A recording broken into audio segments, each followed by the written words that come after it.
అన్నమయ్య జిల్లా ఏర్పడ్డ తర్వాత అన్నమయ్య పోలీసు ఈ గత 3 సంవత్సరాల్లో నిన్న ఈ 2-3 రోజులు అనేది చాలా క్లిష్టమైన దాని నుంచి ఒక మైలురాయిగా మనం చెప్పుకోవచ్చు.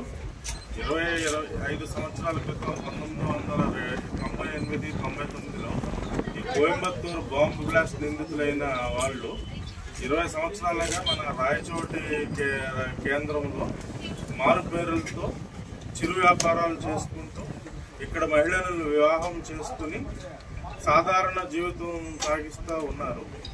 ఈ విషయం మనకి తెలియదు పూర్తిగా, అసలు మనకి ఎవరికి ఎటువంటి అవగాహన కానీ దీనికి సంబంధించిన ఆనమాలు కానీ ఎవరికి లేకపోవటం.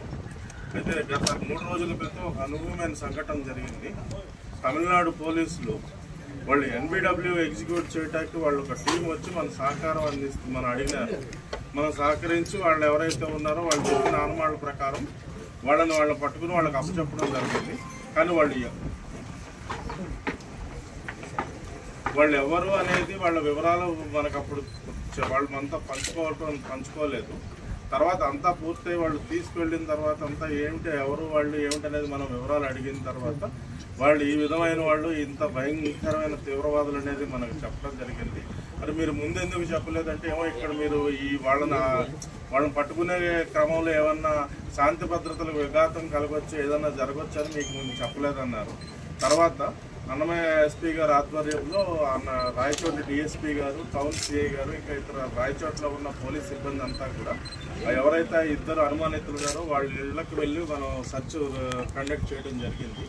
ఆ ఇంట్లో వాళ్ళు ఇక్కడ ఈ స్థానికులను ఎవరినైతే వివాహం చేసిన 2 మహిళలు కూడా ముందు మనకి సర్చ్కి వెళ్ళినప్పుడు పోలీసుల్ని అడ్డుకోవడం జరిగింది. వాళ్ళు సముదాయించిన తర్వాత అంతా వాళ్ళు కలిగించిన ఆటంకాలన్నింటినీ మనం అధిగమించి మనం సర్చ్ కండక్ట్ చేస్తే అందులో మన్సూర్ ఖాన్ అమానుల్లా అనే పేరుతో ఇక్కడ చలామణి అవుతున్న వ్యక్తి ఇంటిలో అతి భయంకరమైన పేలుడు సామాగ్రి, విధ్వంసకర సామాగ్రి, కత్తులు తర్వాత అతి ప్రమాదకరమైన విస్ఫోటక సామాగ్రి అంతా కూడా మనకు లభ్యమైంది. తర్వాత ఇంకో వ్యక్తి మన్సూర్ ఇంట్లో కూడా కొంత సామాగ్రి మనకు లభ్యమైంది.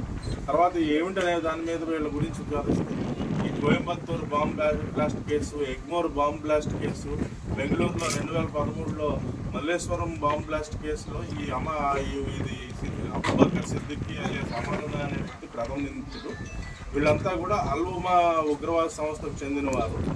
వీళ్ళు ఏంటంటే హదీస్ అనే శాఖ, ఇస్లాం మతంలోని హదీస్ శాఖ అనే దాని నుంచి ప్రేరేపించబడి దానిలోనే ఉన్న తీవ్రవాదపు ఛాందస్వాదాన్ని వీళ్ళు ప్రాక్టీస్ చేస్తుంటారు.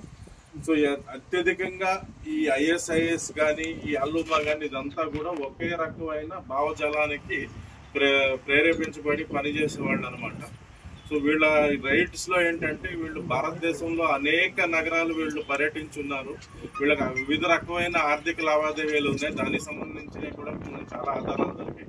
అలాగే ఈ అబూబకర్ సిద్దికీ అమానుల్లా అనే వ్యక్తి బహుపర్యాయాలు గల్ఫ్ దేశాలకు కూడా పర్యటించున్నారు.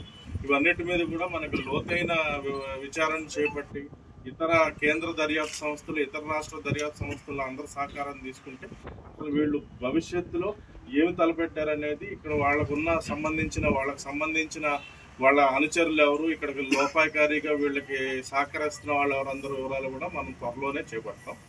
ఇంక ఈ యొక్క మనకు లభించిన ఈ విస్ఫోటక సామాగ్రి గురించి టూకీగా చెప్పాలంటే మీరు ఈ మధ్య కాలంలో జరిగింది, గత సంవత్సర కాలంలో జరిగింది రామేశ్వరం బాంబ్ బ్లాస్ట్ అని మనకు బెంగళూరులో జరిగింది. ఈ సామాగ్రితో అటువంటి 50 నుంచి 60 వరకు మనం తయారు చేయొచ్చు. రామేశ్వరం బాంబ్ బ్లాస్ట్ లో ఉపయోగించిన ఏదైతే IED ఉంటుందో IED అలాంటి డివైసెస్ ఒక 50-60 తయారు చేసే సామాగ్రి ఉంది. అది కాకుండా భారీ